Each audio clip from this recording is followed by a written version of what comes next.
Big Apple Blitz with Anthony Rivardo and Matt O'Leary.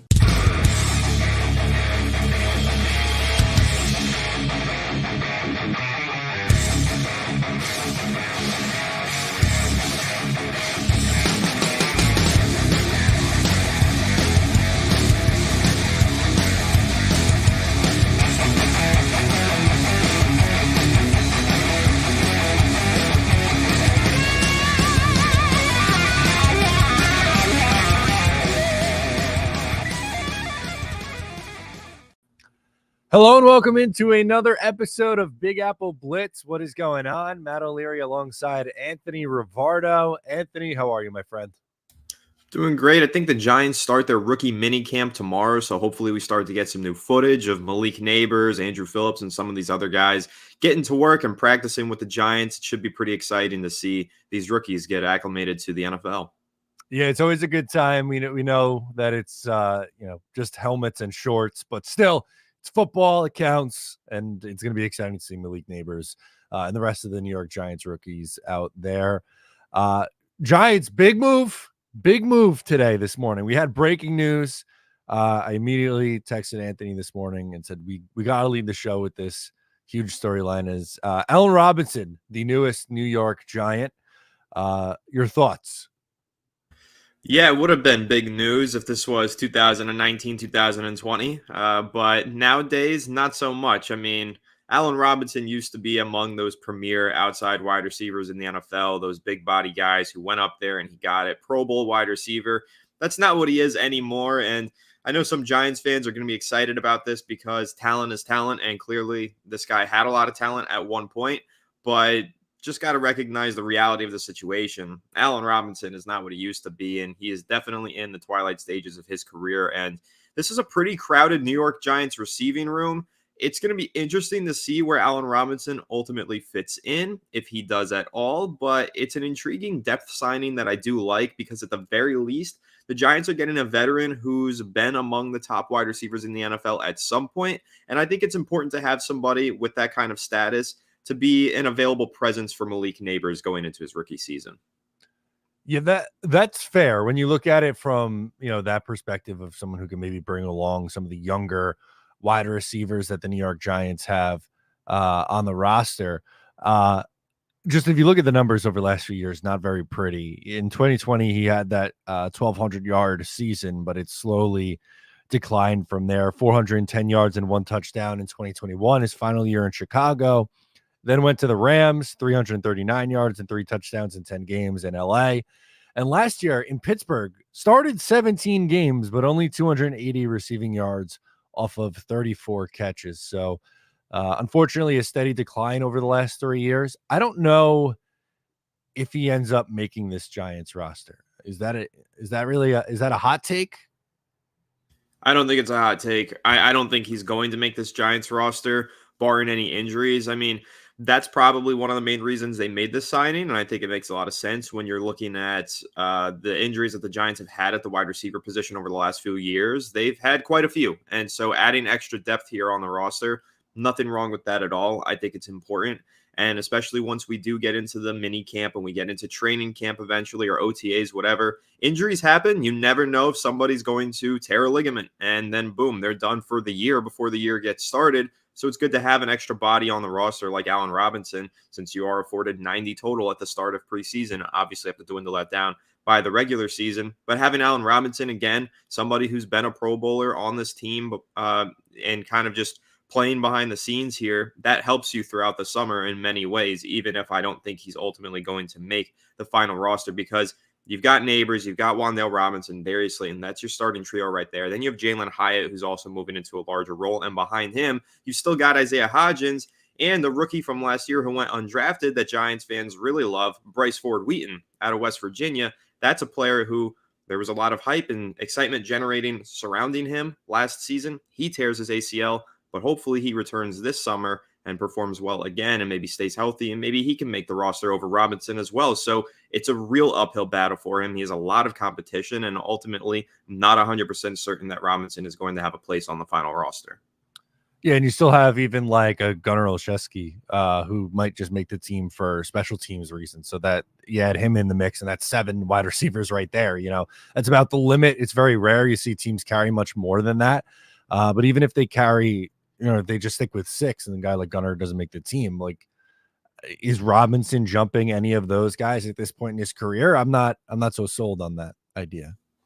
Yeah, I mean, I think Isaiah Hodgins is probably making the team over Allen Robinson.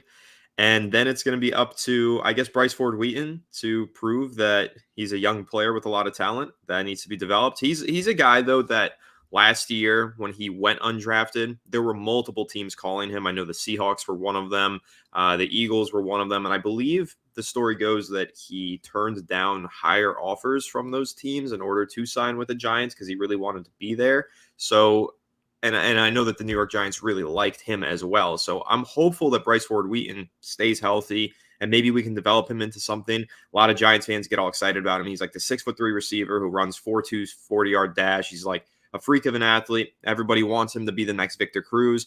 I'm just going to go ahead and say it. He's not going to be the next Victor Cruz. He's not going to be the next undrafted rookie that comes in and turns into a 1,000-yard receiver. But yeah, I'm sure that he could develop into a capable backup for the New York Giants. And I like the upside of a player who's going into his second season and has those athletic traits over a guy like Allen Robinson, who's been in the league for a while and is declining, not improving on a year-to-year basis like Bryce Ford Wheaton. So again, just even with that argument in terms of potential and room for growth, you go with Bryce Ford Wheaton over Allen Robinson as well.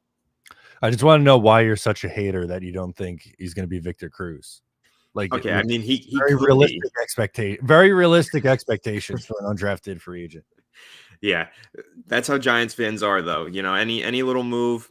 I mean, there's Giants fans who are probably rejoicing about Allen Robinson right now and probably think that he's going to have a big bounce back campaign and be a 1,000-yard receiver again, and that's just not going to happen. And listen, Allen Robinson, Bryce Ford Wheaton, both of these guys, am I going to completely rule out the fact that they can have solid 2024 campaigns? No, I'm sure that Bryce Ford Wheaton and some alternate timeline could have that big breakout year, but with the amount of talent that the Giants have on their first 4 wide receivers, I mean, Jalen Hyatt is struggling to get receiving time at this point. And that's a guy that we drafted in the third round last year. We want him to be a starter and a focal point of this team, and he's WR4 right now. So any of these guys behind Hyatt, it's just almost impossible for them to really have solid seasons and, see a lot of playing time. Unfortunately, I'm not going to name any names on these accounts, but I did see some accounts throwing out some Jacksonville Jaguars Allen Robinson highlights, which is a long time ago now. We're talking like President Obama in office at that point. Like it's not a short time ago. Yes, he had a 1,400-yard and 14 touchdown season in 2015, but I don't think that's the receiver the Giants are getting at this point. No, it's simply just not the receiver that they're getting. It's very reminiscent of the New York Giants signing Kenny Galladay. Obviously, we thought Kenny Galladay would be a much better player at the time when we signed him. He wasn't far removed from a great season, but it's similar. One of these guys who was very good, big body, outside wide out, and they're just past they're at that point in their career. Allen Robinson is not the 1,400-yard receiver that he was. Kenny Galladay is not in the NFL anymore. I expect it to be a pretty similar story for Robinson in the next year or two. I'm with you on that one, but we'll keep an eye on Allen Robinson throughout training camp here and see. Who knows? Maybe he sticks. They like a veteran presence. You never know. But wanted to get into a way too early mock draft. So we did that last week. We took Carson back off our board because he looks like Sid the Sloth. But apparently the New York Jets, in one of the Athletics' most recent way too many mock drafts, have been linked to Shador Sanders in the first round. So quarterback comes off the board for the Jets in 2025 in round 1, and it's Shador Sanders. Now, obviously, this is way too early to make any kinds of predictions here, but I don't know if I want Shador Sanders. I think he scares me a little bit after some of the things that have happened this offseason. Oh, no, I'm in agreement with you. The tweets, the Twitter interactions, the taking shots at former teammates, it's just not what you want to see. And that's the kind of stuff that it's tough to get that to fly anywhere in the NFL in any market, but especially in the New York market. the reporters here can absolutely be vultures. They can run you out of town if they want to. They have a lot of power. The New York media is very powerful. If you're a quarterback and you're going after your teammates or former teammates on social media in the New York market, it's not going to be long until they absolutely kill you and make you public enemy number one. So I don't think Shador is going to be a match for the Giants or the Jets just based on that one interaction alone. As soon as he gets drafted, if he goes to one of those two teams, that's all you're going to hear about for a week is, does he have character concerns? Is he going to be that leader? It's just going to be a mess. And I ultimately think that he did himself zero favors with those tweets recently, and honestly probably hurt his draft stock quite a bit before he's even played his final season in college. So I don't know. It'll be interesting to see how his final season goes, but for the Jets and the Giants, I'm probably steering clear. I am in full agreement with you there. It has nothing to do with his play on the field. I think talent-wise, he has the talent to be a first-round pick and go pretty high. It's, you know, names like Carson Beck and Quinn Ewers are other names who are going to be around Shador Sanders in next year's draft class, most likely at the quarterback position, unless we see someone come on late, which we've seen many times. So again, these are called way too early mock drafts for a reason, but I just don't think I want all the headaches that come with him. And like his dad was already talking about, you know, the places that he would let his son go, and the Travis Hunter, right, is the name of the guy who plays both ways. Yeah. Yep. Like there was they had a list of spots that he would go. I'm like, I don't know. That just rubs me the wrong way. I don't think that's a guy that I'm gonna move, you know, mountains to go and get.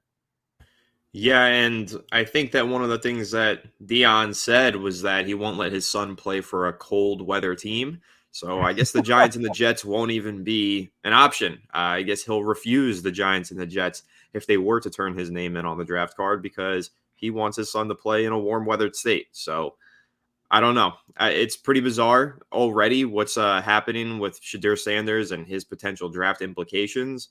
He's a year out from even being drafted, and it's very crazy that we're getting to this point. I don't know how much of it is just in order to stir the pot and gain more publicity and more hype and generate excitement for Shador going into his final season. That could be what this is, but he really does need to perform this season and look like an NFL quarterback at this point, and then correct all of these mistakes that him and Dion have made in order to keep his stock high. Because right now, yeah, he's looking like a first-round pick, but again, that final season in college can be very decisive. We've seen quarterbacks who have had first-round draft projections going into their final year go fourth, fifth round by the end of it. So it's going to be a really crucial year for him. Peter S. chimes in and says, the Jets seem pretty set at quarterback. Let Travis develop behind Rodgers and Taylor. Yeah, I think it's going to be dependent on what we see from Jordan Travis over the next year. But unless something catastrophic happens with him, I don't think the Jets necessarily have to go into the 2025 draft and look for a quarterback. To me, that feels more of like a 2026 thing when both more than likely Rodgers and Tyrod aren't here. And we never know with Travis. I think, you know, there's a chance he turns into a starting quarterback for this team, but I'm with Peter for now. There's a chance that, you know, they might not be in on one of these quarterbacks in the first round in 2025. Yeah, I don't think they will be. First of all, I think Aaron Rodgers is going to play in 2025. I don't think this is going to be like a one and done situation where he only gets one season with the Jets under his belt where he actually plays.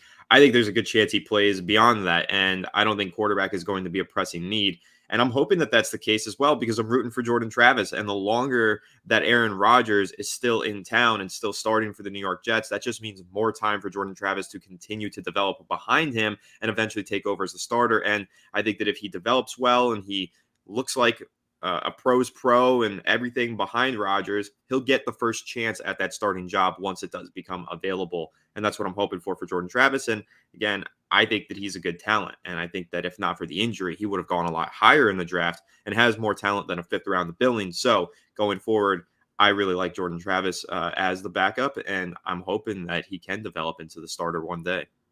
Yeah, it'd be a really cool story if, you know, the Jets have taken, you know, a ton of swings at the top of the first round, whether it was, you know, Zach Wilson or Sam Darnold, or going back further, you know, Mark Sanchez ends up not being a long-term answer. It'd be funny if it's the fifth round pick after all the, the different quarterbacks that have come through that ends up hitting and being the guy.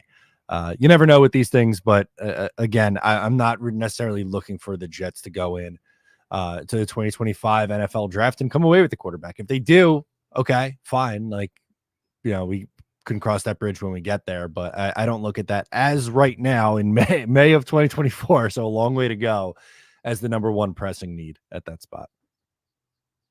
Yeah, I'm in agreement with you. Total agreement. I think that there's going to be other needs for the Jets going into next season. Not exactly sure what they're going to be. We got to see how this year pans out. Maybe it'll be another edge rusher that they need next draft. I'm sure that'll make all Jets fans rejoice if they burn another first-round pick on an edge. But who knows? Maybe it will become a big need. Totally possible. Hassan Reddick's on the last year of his deal. So if Reddick walks and, it's just Will McDonald and not John Franklin Myers, he's not here anymore, Jermaine Johnson, they might. I wouldn't put it past them. Yeah, and that's just the main point, though. Looking ahead to these drafts and these way too early mock drafts, they're fun and they're interesting, but you really can't project what this team is going to look like a year from now. It's so difficult to actually look ahead a full year and expect what a team is going to do in the NFL draft. Even for the New York Giants, as much as I say, got to go quarterback next year, what if Dak Prescott signs with the New York Giants in March of next year? Then they're not going quarterback. Who knows? That's just one wild example to throw out there, but it's just really difficult to look ahead to future drafts. It is, because things change very quickly. As we know, even like doing mock drafts before free agency sometimes is hard. And that's only like a 2 month difference between when the draft actually is and when these mocks are coming out. So we'll see on these mocks. It's way too early. Let's enjoy 2023, especially for the 2024, excuse me, especially for the New York Jets. But speaking of quarterbacks, I saw a quarterback ranking, and your boy did not come in very high, unfortunately. Daniel Jones, QB 32 in the NFL, according to who was it at CBS Sports? Cody Benjamin ranks him as QB 32. So I don't take issue with this, obviously. I know a lot of Giants fans have, and I think I've made my opinions on Daniel Jones pretty clear on this show. But I also don't take issue with this. I don't think Giants fans should take such issue with this, because this isn't a ranking of the quarterbacks. It was a power ranking. And power rankings are not the same thing as just regular rankings, right? Like if you're ranking the best quarterbacks in the NFL based on their talent, Daniel Jones is probably a bit higher. But if you're going by power rankings, meaning all things in consideration, the injuries, the situation around him, all of that stuff, Daniel Jones is coming off of a torn ACL, and his team just tried to trade up to draft his replacement but failed. So based on that, his power right now, his power rankings probably does put him at the bottom of the NFL. Even Bryce Young on power rankings, and again, Daniel Jones, a more accomplished player than Bryce Young, has succeeded at a much higher level than Bryce Young, but Bryce Young being a spot ahead of him, well, the team is still bought into him, just made some trades, added some wide receivers to the group around him to really buy into him. So his power in a power ranking would be higher. I don't think there's any quarterback with more uncertainty surrounding him right now than Daniel Jones. Everyone is pretty much shocked that he's still the starter going into the season. So yeah, with power rankings, not NFL player rankings, but power rankings, I think you can make a very solid argument for Daniel Jones being at the bottom of the league. Yeah, I wasn't expecting him to be like middle of the pack or higher, but I was surprised at 32, especially over some of these rookies and guys who really struggled as a rookie, and Bryce Young going into year 2. Now, I get the argument or the point that you're making with like taking into account like all situations and how in these teams are on those guys. I think that does play a factor, and then when you factor that in, Daniel Jones does probably lower a little bit, but the 32 was a little jarring. I let out a little gasp there because I thought this was be a big topic on Big Apple Blitz today. Well, also got to keep in mind when Daniel Jones played last year, he stunk really badly, and Tyrod Taylor played better than him, and Tommy DeVito played better than him. So optically, from some writers around the country or some fans from other teams, they might look at Daniel Jones and say he got outplayed by a second stringer and then also outplayed by a third stringer. This is a bad quarterback. This is not a capable starter. If you're going by all of the starters in the league, he shouldn't even be one. Therefore, he should be last. So I could see the line of thinking that reasonably concludes Daniel Jones is the worst quarterback starting in the NFL right now. And there are ex-NFL GMs who've been coming out lately and saying the Giants are hurting their franchise by continuing to stick with Daniel Jones. And it just seems like the sentiment around him right now, it's only decreasing in terms of confidence. Nobody feels good about this guy right now except for his little cult following within the New York Giants fan base. But I don't know. It's really tough for me to understand why there are Giants fans going into the season that do feel confident in him and are excited about what they're going to get from Daniel Jones this upcoming season. I was going to say, how's he going to take this year 6 leap if he's the 32nd ranked starting quarterback in the NFL? I don't know how that computes to me. The year 6 leap is crazy. I can't think of a single player. If you have one in mind, I'd love to hear. I mean, when did Kirk Cousins finally break out? Because it definitely wasn't year 6. No, it was like year 3 because when he Yeah. finally got the starting job from RG3. But yeah, this would be unprecedented. If he had like a breakout year, like if Daniel Jones throws, I was going to say 30 touchdowns. That's too high of a bar to set. If he throws 25 touchdowns this year, that's like unprecedented probably for somebody to take that statistical leap going into their 6th season. People are going to point to Drew Brees. That's, I feel like, a very popular one when he got to New Orleans. But Brees was a significantly better quarterback in San Diego, even in his final couple of years, than Daniel Jones was. I mean, like his last year in San Diego, 3,500 yards, 24 touchdowns, 89.2 rating. He had 104.8 passer rating in 2004, made the playoffs with 27 touchdowns to 7 picks. Like, obviously didn't become the player that we know him as until he reached the Saints. But I would still take San Diego version of Drew Brees over Daniel Jones through 5 years in the league. Oh yeah, I think pretty easily I would. I guess looked it up here. I guess you could say Baker Mayfield, late breakout. He just broke out, I guess, this past season, which I think was year 6 for him. So I mean, but I don't know. I thought that Baker Mayfield, even in his days in Cleveland, statistically and even just optically, probably was better than Daniel Jones in a couple of ways. Or at least, listen, 2022 Daniel Jones is the anomaly, but if you look at the other seasons, I think Baker Mayfield probably had more solid seasons. And then I think Geno Smith, his year 10 breakout or whatever, was pretty significant. So I think that would be the other one. But again, looking around at quarterbacks, I mean, and I'm looking at this list of the late breakout quarterbacks, and it's got their stat lines next to them. And I'm talking guys throwing like 25 touchdowns, 4,000 yards, at least 3,500 yards. I don't even think Daniel Jones can come close to those numbers. So I don't have any faith in this guy. Yeah, Red Jones says Geno Smith. That's a good call out. He had his late breakout with Seattle. You brought up Baker Mayfield, but I'm gonna open up old wounds. I based on our conversation, I think you might agree with me on this one actually, but most Giants fans don't. I think Baker got robbed of Rookie of the Year in 2018 when Saquon won it. Yeah, I don't. So that season, my argument was it could go either way, and I'm not going to be upset either way because Baker Mayfield definitely deserved it just as much as Saquon Barkley in my eyes. But yeah, probably if you want to go by how bad Cleveland was for all those years, and then Baker stepped in and immediately made them that much better. Yeah, you could probably argue that he was the most valuable rookie that season and should have been the Rookie of the Year. It's just Saquon Barkley had the wow moments and the highlights for sure, and was an absolute dominant force that year. But because he was so dominant that year, he was never dominant again because he ran the tread on his tires thin. So that's the unfortunate reality. But always have the 2018 Offensive Rookie of the Year in the shelf there, so you always have that one. Peter chimes back in, says got to earn his contract, so with better talent around him, Jones could pop off. I don't think Peter is really all that confident. Neither are we.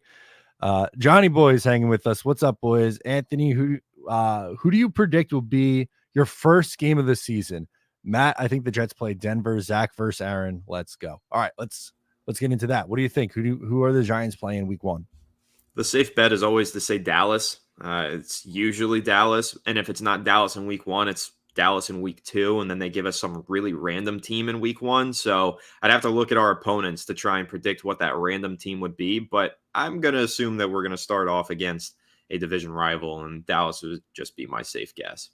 Yeah, that's definitely a fair guess. I want to pull up. Okay, here we go. We share this tab instead. Here we go. Here's a look at the Giants' home and away opponents. They did start, what was that, 2 years ago? They started against Tennessee on the road. That was a really random one. Yeah, that was random, but that was also us coming off of like the worst season that was a bad year, 2021. So in 2022, they just gave us an afternoon game against Tennessee because nobody cared to watch that. Ended up being a thrilling game, like an awesome game to watch. But this year, I guess maybe we'll see a similar story because we were so bad this past season. But yeah, maybe we start off against like Atlanta or Cleveland or something random. It's possible. The Panthers. Bryce Young, Daniel Jones, QB 31 versus QB 32. Yeah, count me in. How about for the Jets though? Do you think they would do Denver, Zach versus? I don't even think it's a guarantee that Zach Wilson wins that starting job, by the way, in Denver. I'd be surprised if he did. I think it's going to be Bo Nix starting for Denver in week 1, but I think that Denver versus the Jets makes sense though as a week 1 matchup. But again, I think it's pretty safe to bank on divisional picks. I think there is a lot of excitement around the Jets, and I think people are expecting them to be good. So they'll probably give them a pretty good matchup in week 1 like they tried to do last year with Buffalo before Rodgers got hurt. I mean, that still ended up being a pretty exciting game. But I think maybe Patriots would be my guess for the Jets. I would take that. Give me a Patriots matchup. A little Drake May action. Welcome to the league. You're going to get sacked 5 times and throw 2 picks. That's my hope. But there was a rumor that it was going to be on the road in Tennessee. I don't know how real that is or not. That kind of feels like a homecoming game in a way, even though you're on the road, but like a semi easier opponent. My fear, and I'm not rooting for this. I would like a easier matchup in week 1. I think there's a chance it could be on the road in San Francisco in a primetime game.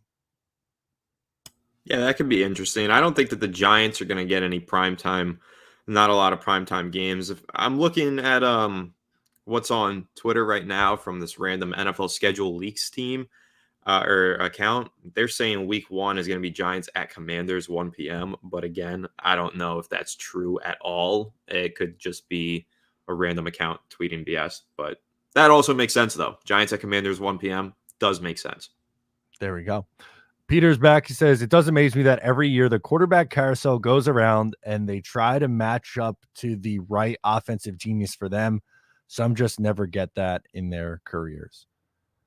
Yeah, it's interesting. But for Daniel Jones in particular, you would think that Dable would be that, that offensive genius for him stylistically, because he had those Josh Allen comparisons with, his running ability. And it worked a little bit in 2022, but very clearly not working as of last year. Well, I think that this line of thinking is exactly the one that the Giants had, where in 2022, they paired Daniel Jones up with Brian Dable. He had that breakout. They won that playoff game, and they assumed that things would only go up from here. They thought, okay, year 1, Jones and Dable, a lot of success, transformed him as a QB overnight. Now we just need to continue to build the team around him, and hopefully he continues to grow. But that's not how it went. It did not go according to plan. Brian Dable, truthfully, was not at his best in 2023.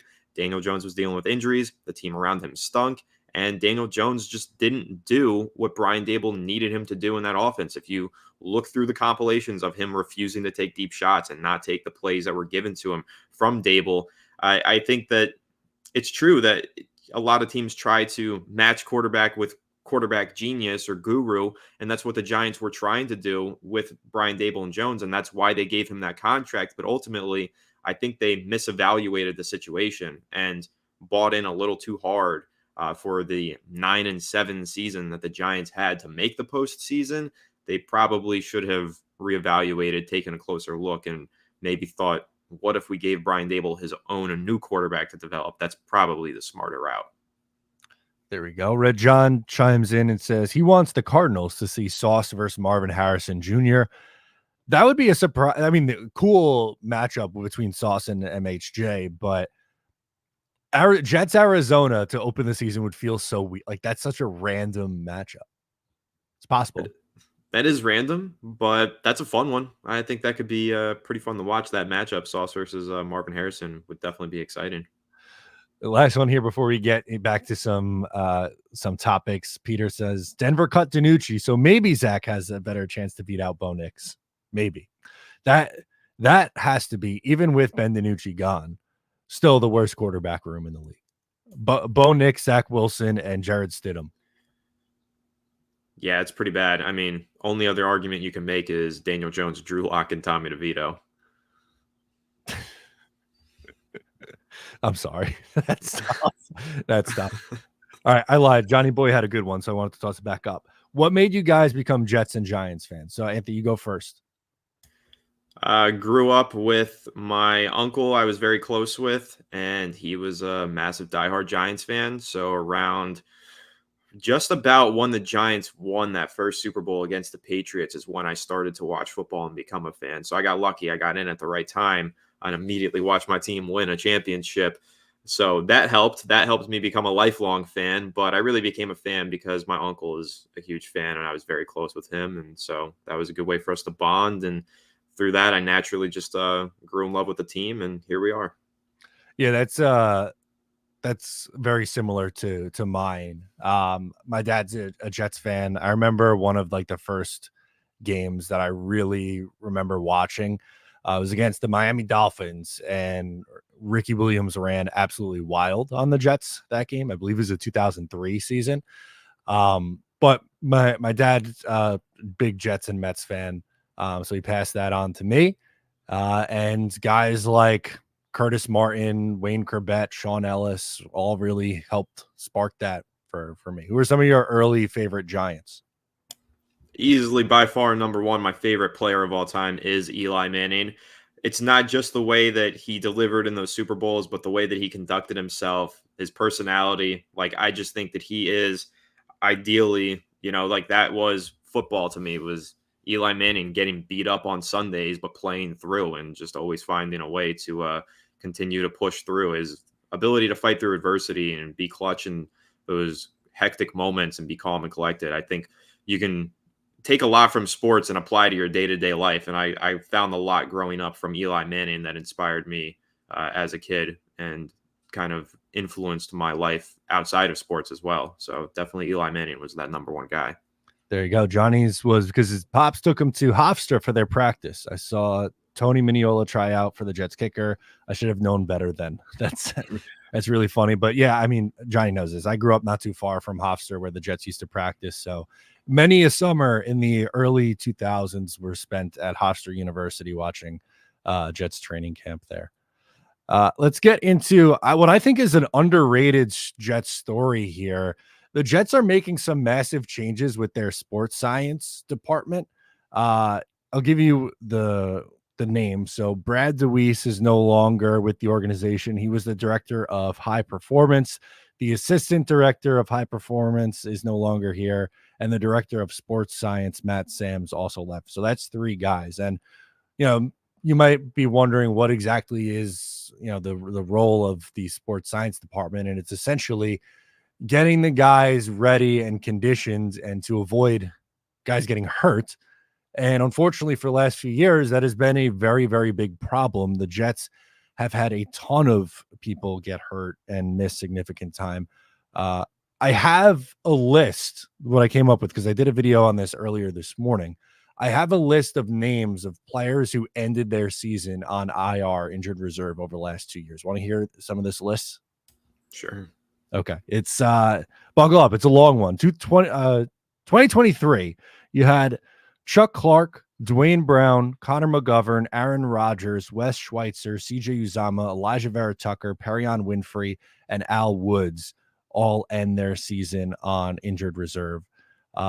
The year prior was a little bit smaller, only 4 names, but those 4 names unfortunately, very important positions. Mekhi Becton, who was slated to be starting right tackle, George Fant, who was slated to be a starting left tackle, Breece Hall, who was on his way to an Offensive Rookie of the Year campaign, and Elijah Vera Tucker, who was their starting right guard, who also started games at left and right tackle. So, the injury bug has been a major, major concern for this team over the last 2 seasons. I think this is a good thing for the Jets. Yeah, I'll agree with you, and I'll say that I believe it was last offseason that the Giants, or maybe it was the one prior. I know that during the Joe Shane regime, they've really altered the way that they condition and have added in their own version of sports science and really revamped that aspect of their fundamentals. And it paid off last season. I know that the New York Giants only had one torn ACL the entire regular season. It happened to be Daniel Jones, unfortunately, on a drop back, but they did a great job preventing season-ending injuries. Now, the Giants did have a lot of injuries. They had guys with nagging injuries like Darren Waller, obviously, but a lot of that has to do with the fact that he was pretty injured throughout his career coming into the last season. I know that obviously John Michael Schmitz got hurt and banged up. Guys get banged up because it's football. But what the New York Giants did a really good job of this past season, and I know that they did a lot of research and different sports science and development went into this, they prevented devastating injuries to a greater extent than they've been able to in the past. Because in the past, lots of torn ACLs, lots of torn this and that ended seasons and, not really careers, but close enough. But this past season, they did a really good job. And it, to me, just demonstrated the value of sports science and taking that forward thinking and progressive approach towards combating injuries. So I'm hoping that it has a similar effect on the New York Jets as well. So that way we can see these star players start and finish the seasons. Yeah. And obviously football is a game. It's a very violent game and it's hard to prevent injuries, but when you're leading the league in cap space on IR every year, or salary that's tied up on IR, and it's really key players who time and time again are getting banged up and missing significant time, I think it's time to move on and make those necessary changes. I would also love to see MetLife switch to grass, but I don't think we're ever going to get that. For whatever reason, it feels like they just can't. Both Woody and the Maras can't agree to change the structure of the field. Well, they will for the World Cup, but I think that's going to be temporary grass in 2026. There's going to be grass on the field for the soccer players. So I know that opens up a whole can of worms and a debate on ethics versus how these teams treat their own players versus players from different countries coming in to compete on this world stage.